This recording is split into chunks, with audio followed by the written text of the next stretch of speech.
I think there's two basic reasons why we're having this hearing today. Number one has just come up. It's an opportunity to trash the president, to impugn the president for not defending Obamacare. And I get where our witnesses are coming from that perspective, but that is the purpose, one of the purposes of this hearing. But the reality is Obamacare is failing, and the president is not defending a failing policy, bad policy, and he is right not to defend that. I mean, you just look at the numbers, and it is very clear.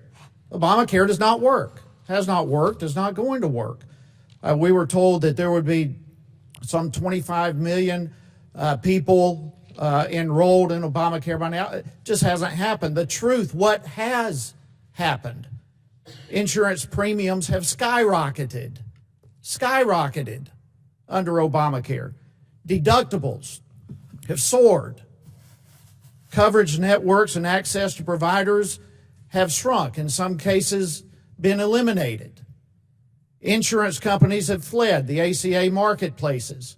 Rural hospitals have suffered enormously.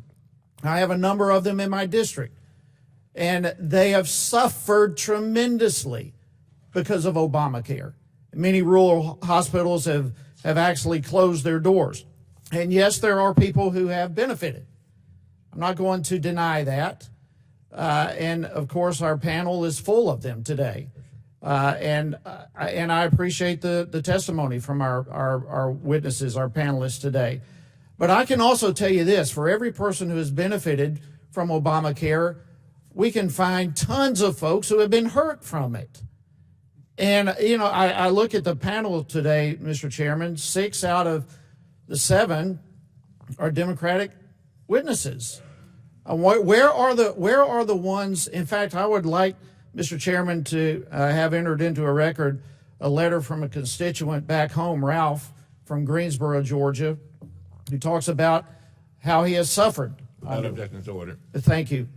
And we're told that I'll just reverse it somewhat of what's been said already today. If you think that people don't get hurt by ACA, you need to think again.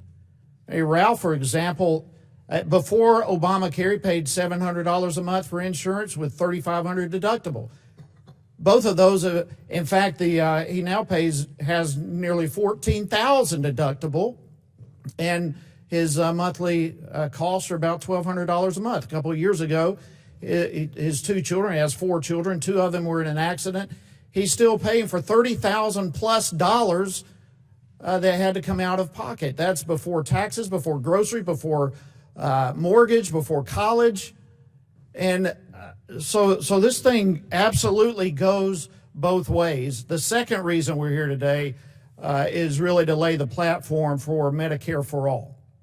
And that is the attempt that the Democrats are putting forth. In spite of the failures of Obamacare, the Democratic Party is going to double down and push for Medicare for All at a cost of some $32 trillion. It would totally eliminate employer-sponsored medical coverage, Medicaid, Medicare, all of it gone. Mr. Bellot, let me just ask you, what can we expect from a government single payer health system? You can certainly expect rationing of services. That's what we've seen in many other countries that have gone this way.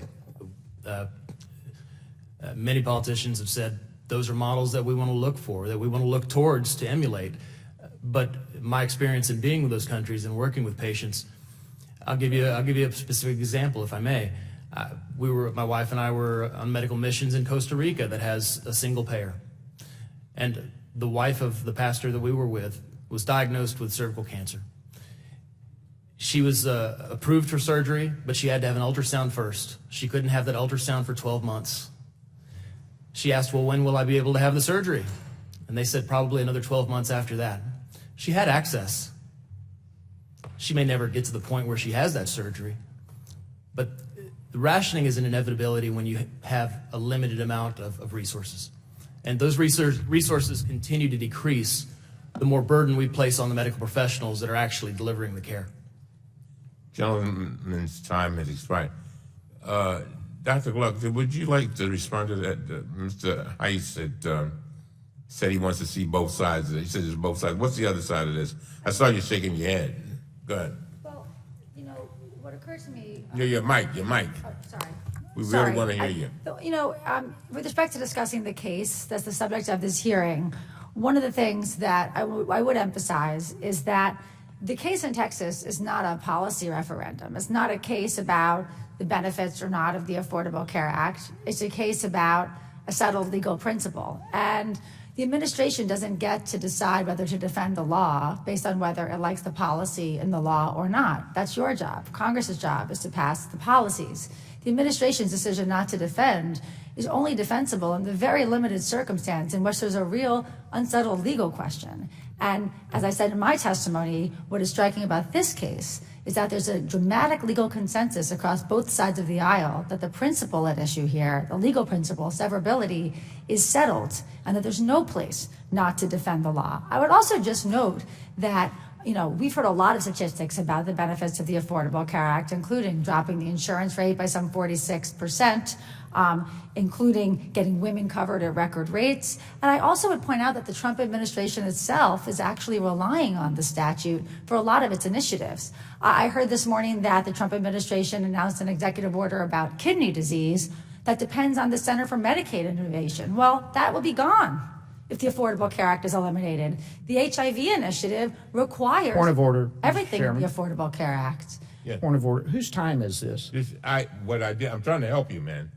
You asked the question, and I Not to Ms. basically Clark. I asked her to finish answering the question. She was shaking her head, and I allowed her to do that because I know you want a fair hearing. I know you want to hear both sides of it. That's what you just said. It's my Well, time. Mr. Chairman, 6 out of 7 is not exactly given a fair hearing. Oh, come on, man. Yeah, we want a fair hearing. Yeah, well, I you're agree. getting it. Are you finished? Yeah, I mean, that's the point. The opioid crisis as well. Virtually all of their own healthcare policies rely on the statute as well. So, I mean, I think that it's important to recognize that when we're talking about the benefits and what the statute has to offer. Thank you very much. Thank you for giving us both sides. Ms. Norton. Thank you very much, Mr. Chairman.